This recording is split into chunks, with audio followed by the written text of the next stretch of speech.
좋은 아침입니다. 이날도 주님과 함께 하시는 은혜의 날 되시기를 바랍니다. 오늘 함께 보실 말씀은 창세기 13장 14절에서 17절까지의 말씀입니다. 읽겠습니다.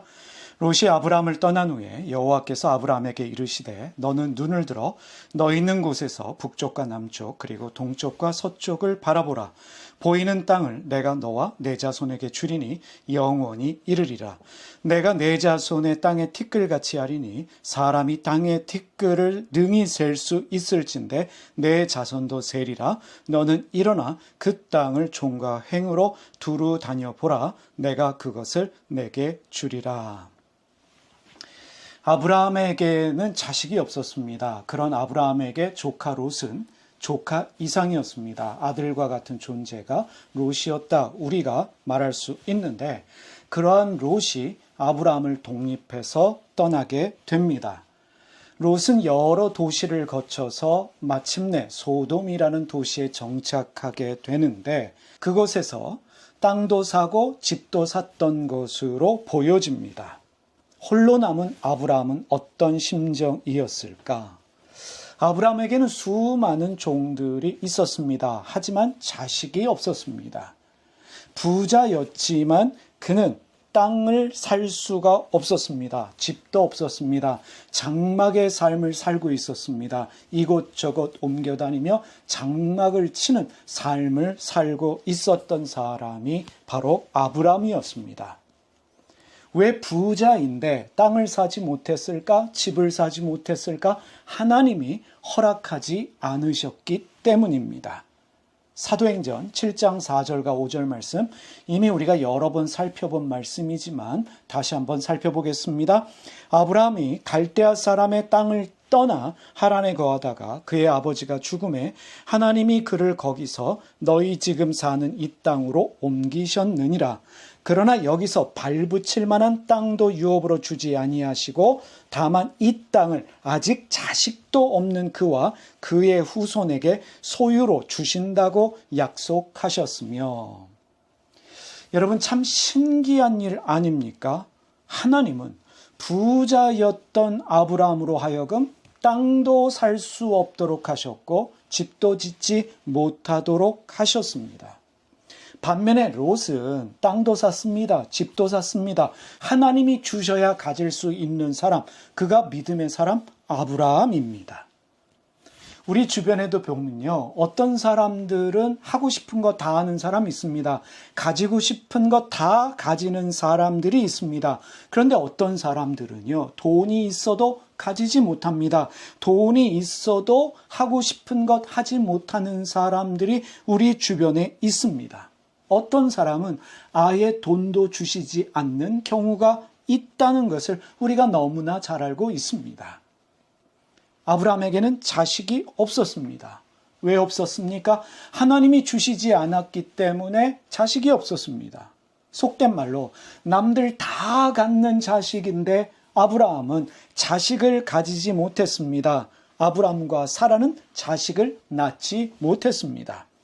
사라 때문에 자식을 낳지 못한다 생각한 아브라함과 사라는 하갈을 통해서 아들을 낳습니다. 이스마엘을 낳습니다.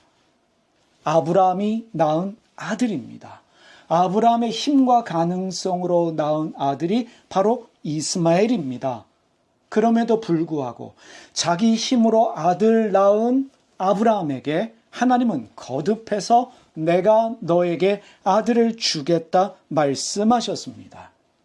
하나님이 말씀하셨는데 아브라함은 나이 100살이 되어집니다. 사라는 나이 90세가 되어집니다. 두 사람은 이제 절대로 아이를 낳을 수 없는 그런 상황이 되었습니다. 그런데 하나님은 절대로 자식을 낳을 수 없는 그러한 상황이 된 아브라함과 사라에게 아들을 주셨습니다. 그가 바로 이삭입니다. 이삭이 누구입니까?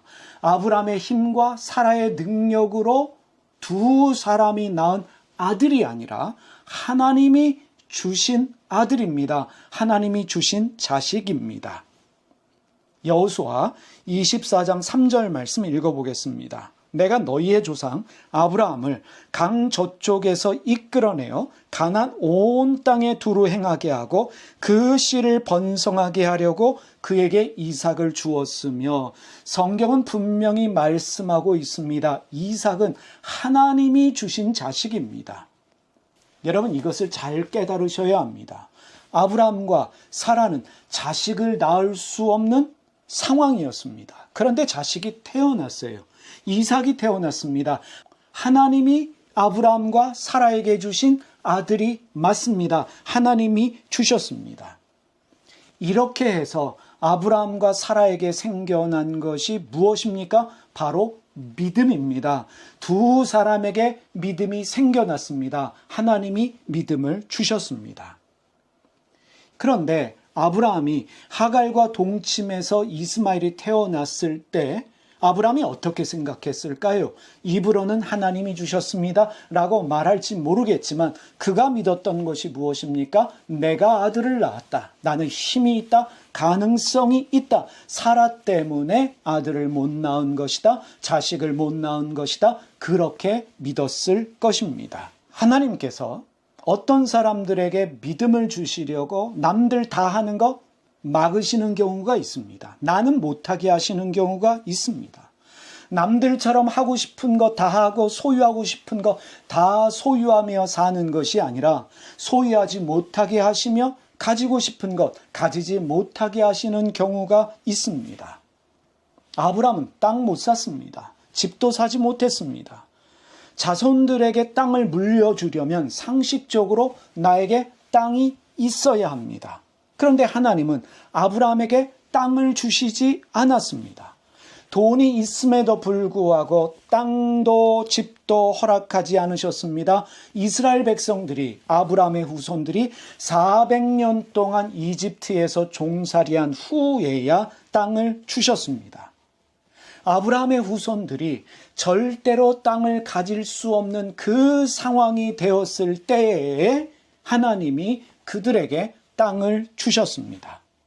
아브라함의 후손들이 땅을 차지했습니다. 부모가 물려준 땅 아닙니다. 아브라함이 물려준 땅도 아닙니다. 그 가나안 땅은 하나님이 주신 땅입니다. 이렇게 해서 아브라함의 후손들에게 생겨나는 것이 무엇입니까? 믿음입니다. 하나님이 그들에게 땅만 주신 것이 아니라 믿음도 주셨다는 사실입니다. 여러분, 믿음이 무엇입니까? 여러분, 믿음이라고 하는 것은 내가 할 수 있는 것이 아닙니다. 내가 못하는 게 믿음입니다. 할 수 있다 믿는 게 믿음이 아닙니다. 믿음은 내가 할 수 없는 거예요. 소유하는 게 믿음이 아니라 소유하지 못하는 것이 믿음입니다. 남들 다 하는데 나는 할 수 없고, 남들 마음대로 소유하는데 나는 소유할 수 없는 그것이 바로 믿음이라는 사실입니다. 돈이 있어도 집도 못 사고 땅도 못 사는 게 바로 믿음입니다. 자식에게 물려줄 수 있는 그 어떤 것도 허락하지 않으십니다. 남들 다 낳는 자식을 나는 낳지 못하게 하시는 것, 그것이 믿음입니다. 주실 때까지 기다릴 수밖에 없는 것, 그게 믿음입니다. 여러분, 기다리면 소원하는 것이 이루어진다? 그게 믿음이 아닙니다. 기다리면 주신다, 이런 확신을 가지는 것도 사실은 믿음이 아닙니다. 기다리며 주신다라는 고백이 생겨나는 것도 아직 나의 힘이 남아있고 나의 가능성이 남아있기 때문에 나오는 고백입니다. 절망의 상태가 아니기 때문에 할 수 있는 말이 기다리면 주신다, 이 고백입니다. 여러분, 기다리다 보면 절망하게 됩니다. 포기할 때가 반드시 옵니다. 이제 포기해서 아들이고 뭐고 다 필요 없다, 땅도 필요 없다 느껴질 때가 옵니다. 바로 그때 주십니다. 내가 할 수 없을 때까지, 내가 가진 모든 힘과 가능성들이 사라질 때까지 주시지 않는 것이 바로 믿음입니다. 하나님은 그렇게 우리에게 주십니다. 하나님이 지금 롯이 떠난 이후에 아브라함에게 말씀하시지요. 나타나셔서 내가 너의 자손에게 땅을 주겠다. 자손도 말씀하시고 땅도 말씀하시는데 아브라함의 입장에서는 좋을 것이 하나도 없습니다. 무슨 뜻입니까? 내가 너의 힘을 더 빼겠다는 하나님의 말씀입니다. 네 뜻대로 되는 거 아무것도 없을 것이다. 하나님께서 아브라함에게 말씀하시는 것입니다. 네가 바라고 소망하는 것들 네 뜻대로 되지 않을 것이다. 하나님이 아브라함에게 말씀하시는데 그게 아브라함에게 좋은 일일까요? 힘들고 어려운 것입니다. 하나님은 아브라함을 그렇게 만들어 가셨습니다. 힘이 없는 사람으로, 절망하는 사람으로, 주님이 말씀하셔도 믿지 못하는 사람으로 만드셨어요. 그래서 하나님이 99세 된 아브라함에게 나타나셔서 아들 줄게 말씀하셨을 때 아브라함과 사라가 믿지 못해서 어떻게 했습니까? 웃었습니다. 여러분, 하나님이 주신다고 해도 믿지 못하는 상태로 주님이 만드십니다. 이것이 하나님이 우리에게 주시는 믿음의 상태입니다. 그래서 여러분, 우리가 기도할 때 믿습니다, 믿습니다 고백해서 무언가가 생겨나는 게 아니라는 것입니다. 주여 주여 부르짖는다고 열심히 통성기도한다고 내가 원하는 것, 소원하는 것이 이루어지는 것이 절대로 아니라는 것을 우리가 깨달아야 합니다. 여러분, 내가 믿어서 주시는 게 아니에요. 하나님은 내가 믿을 수 없을 때 오히려 주십니다. 내가 할 수 없다고 포기할 때, 절망할 때, 그래서 믿어지지 않은 그 순간에 하나님이 우리에게 주신다는 것입니다.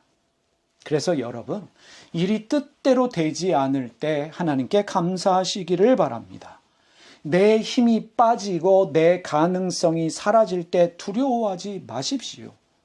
자식도 없고 땅도 없을 때 여러분 절망하지 마십시오. 내가 노력한다고, 내가 열심히 한다고 자식 생기고 땅 생기는 게 절대로 아닙니다.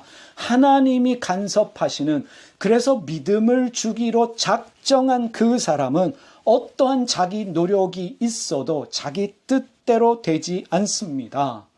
반드시 전혀 뜻하지 않는 순간에 하나님이 허락하시는데 그때는 바로 내가 절망하고 포기한 그때, 믿어지지 않는 그때라는 것을 우리가 염두에 두어야 합니다. 믿음이 무엇입니까? 믿음은 내 노력도 열심도 아니고요. 믿음은 하나님의 작정이기 때문에 내 노력과 열심이 아니라 가다 보면 보이게 되고 가다 보면 알게 되고 가다 보면 하나님이 약속하신 것들을 나도 모르게 받게 되는 것이, 얻게 되는 것이 바로 믿음이라는 것을 우리가 기억하십시다. 그래서 여러분, 힘이 빠져서 절망하고 일이 뜻대로 되지 않아서 낙심하는 것도 하나님 입장에서는 전혀 상관없는 일입니다. 그럼에도 불구하고 내 힘과 능력이 없을지라도 하나님은 반드시 우리에게 믿음을 주시기 위해서 우리를 간섭하시고 우리를 위해 일하신다 라는 것을 여러분 기억하셨으면 좋겠습니다. 여러분 오늘 기도하고 그리고 우리가 마치실 때는 우리 영광장로교회가 번역한 주기도문으로 오늘 말씀 마치도록 하겠습니다. 함께 기도드리겠습니다. 살아계신 하나님 아버지, 우리에게 믿음을 주기로 작정하신 분이 하나님이시기 때문에 남들 다 하는 것 우리가 하지 못하고 남들 소유하는 것 다 소유하지 못하는 일들이 종종 있음을 깨닫습니다. 내가 힘이 빠지고 절망해도, 내가 믿지 못해도 하나님 작정하신 그 일을 이루심으로 말미암아 저에게 믿음 주실 줄 믿사오니, 그럼에도 불구하고 우리 안에 계시는 주님 때문에 주님의 일하심을 보게 하시고 우리 인생에도 하나님의 일하심 때문에 반드시 웃는 날이 오게 하여 주시옵소서. 우리 주님 예수님의 이름으로 기도드립니다. 아멘. 하늘에 계신 우리 아버지, 아버지가 어떤 분인지를 저희에게 보여주시옵소서. 세상을 바로잡아 주시고 아버지의 뜻이 하늘에서와 같이 땅에서도 이루어지게 하소서. 오늘 저희에게 일용할 양식을 주시고 저희에게 빚진 사람들의 빚을 탕감하여 준 것 같이 저희 빚을 탕감하여 주시옵소서. 저희를 유혹에 빠지지 않게 하시고 나쁜 일을 당하지 않게 하소서. 아멘.